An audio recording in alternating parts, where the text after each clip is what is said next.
नमस्कार मित्रांनो, मराठी डिफेन्स चॅनलमध्ये तुमचं स्वागत आहे.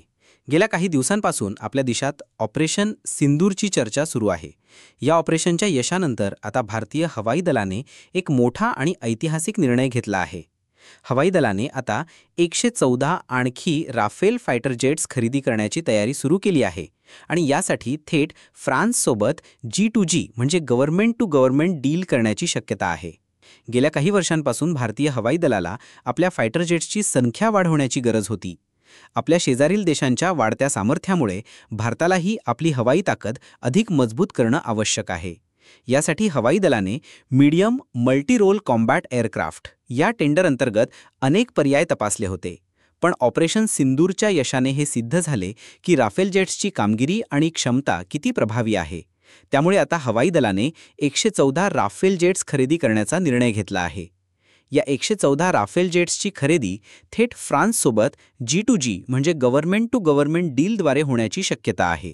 या प्रकारच्या डीलमध्ये अनेक फायदे असतात.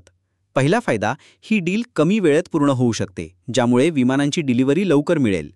दुसरा फायदा, या डीलमध्ये दोन्ही देशांच्या सरकारांचा समावेश असल्याने पारदर्शकता जास्त असते.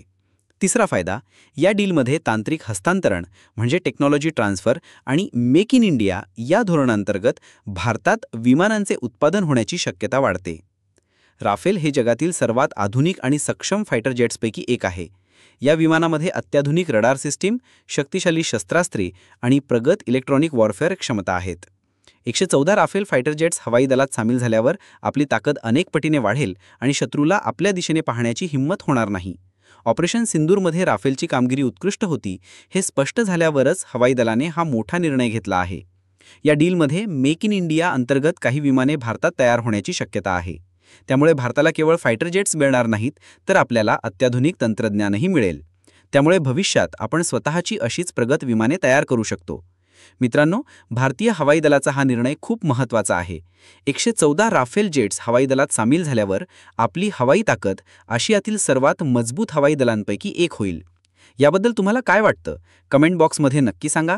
व्हिडिओ आवडल्यास लाईक करा, शेअर करा आणि अशाच महत्त्वाच्या संरक्षणविषयक बातम्यांसाठी आपल्या मराठी डिफेन्स चॅनलला सबस्क्राईब करायला विसरू नका.